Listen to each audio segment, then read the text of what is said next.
देखिए, किसानों का सवाल ये नया नहीं है। इससे पहले भी देश के महत्वपूर्ण किसान संगठनों ने सरकार से मांग की थी कि एमएसपी उन्हें दी जाए और उसके लिए कानून बने। 3 काले कानून जिस सरकार ने बनाए हों, 800 से ज़्यादा किसानों ने जान दे दी हो, और जब चुनाव आया तो सरकार ने स्वीकार किया और तीनों काले कानून वापस ले लिए। वही बात फिर उठी है। किसान एमएसपी चाहते हैं और एमएसपी का कम से कम कानूनी अधिकार किसानों को मिले।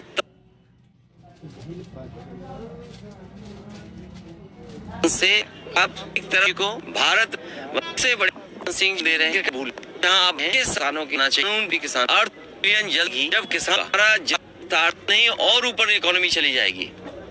अगर किसानों को लाभकारी मूल्य जो सरकार ने कहा था कि आय दोगुनी कर देंगे, मान लीजिए अगर ये सरकार आय दोगुनी कर ले जाए तो $10 ट्रिलियन इकोनॉमी तुरंत बन जाएगी। लेकिन सरकार की नीयत साफ नहीं है। जिस तरह से आप केदारेश्वर मंत्री बनवा रहे हैं, इस तरह से पूरा इस संबंध में मैं तभी बोलूंगा जब आप लोगों को वहाँ लेके चलूंगा। आप में से बहुत सारे लोग हैं, कोई मोबाइल लोगों को वहाँ लेके चलूंगा। आप में से बहुत सारे लोग हैं, कोई मोबाइल लेकर के और कोई कैमरा लेकर के चोरी चोरी स्टोरी बना चुका है।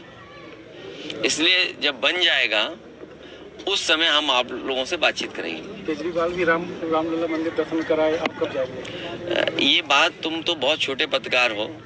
सदन में जो मैंने बात कही और पहले भी जो बात कही वही उसी बात को मैं फिर दोहराता हूँ।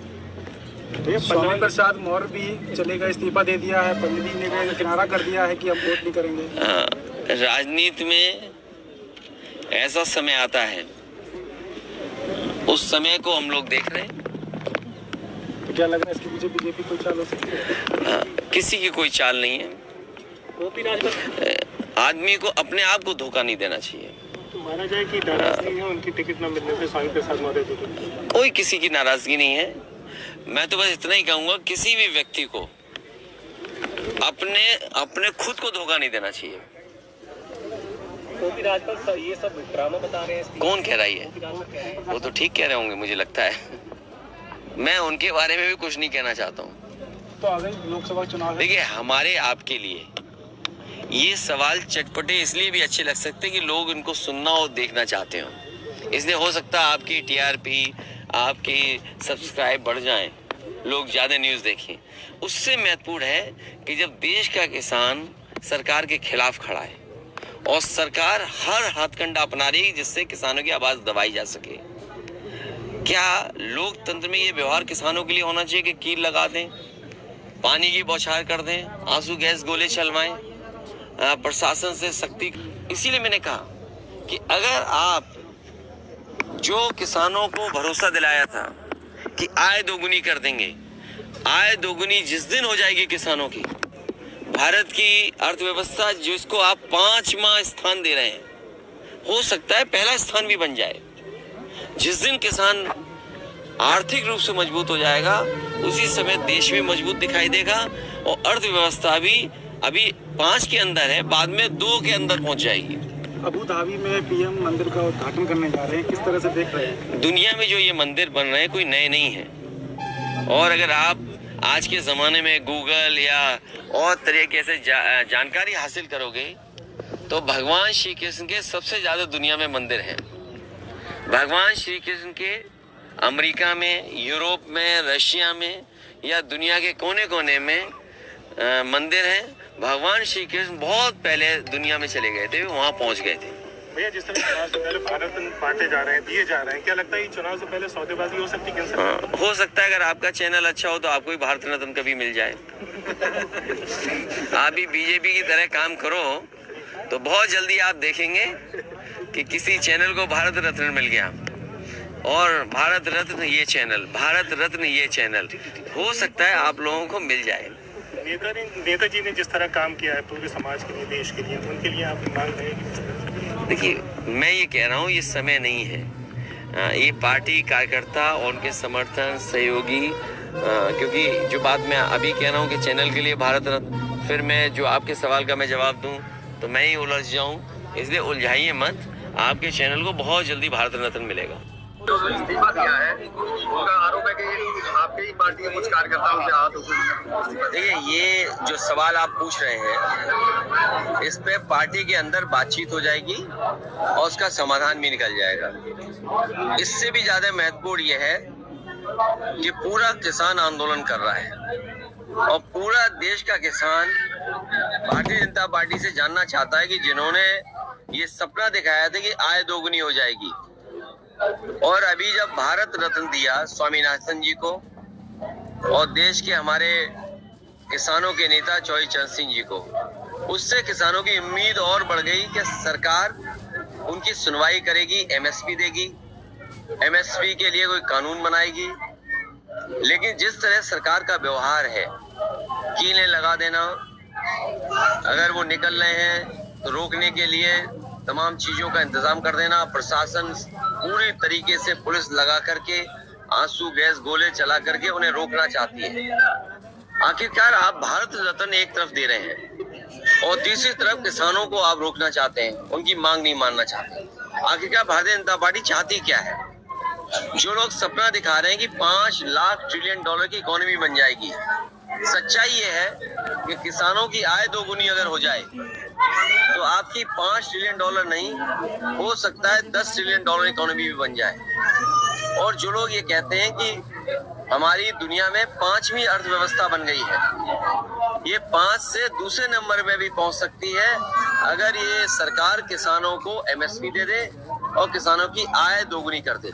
अध्यक्ष जी, कल पल्लवी पटेल ने कहा है कि पीडीए ने 3 लोगों का राज्यसभा टिकट घोषित किया, जिसमें जया अमिताभ बच्चन, आलोक रंजन और रामजीलाल सुमन जी। देखिए, क्या पीडीए का मतलब अल्पसंख्यक महिला नहीं हो सकती थी? क्या पीडीए का मतलब पिछड़ा महिला नहीं हो सकती?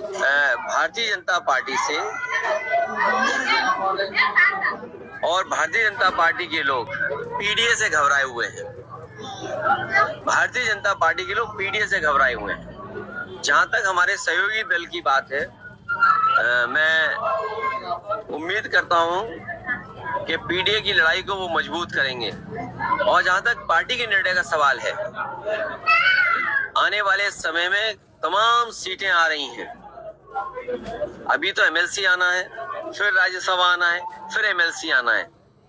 तो ये पीडीए की लड़ाई कहाँ कमजोर हो रही है? लेकिन पल्लवी पटेल ने तो आपको पीडीए का वोट नहीं करेंगे। देखिए, पीडीए का साथ आना, पीडीए के साथ सबको एक साथ लग जाना, ये बड़ी लड़ाई है और ये बड़ी लड़ाई कोई आसानी से नहीं जीती जा सकती है। बड़ी लड़ाई में बहुत लोगों का साथ चाहिए होगा। पल्लवी पटेल कह रही हैं कि स्वामी प्रसाद मौर्य लगातार मेरे संपर्क में है। अरे इसका क्या मायना निकाला जाए? अरे मैं देखो, तुम क्यों ऐसी बात कर रहे हो? अगला भारत रत्न किसी चैनल को भी मिलेगा। मैनपुरी में लगातार अभी कुछ दिनों से सांड के हमलों में 5 किसानों की मौत हुई। मैं अपने पत्रकार साथियों से कहूंगा, अगर अब वो बजट पढ़ेंगे तो इन सरकार ने मुख्यमंत्री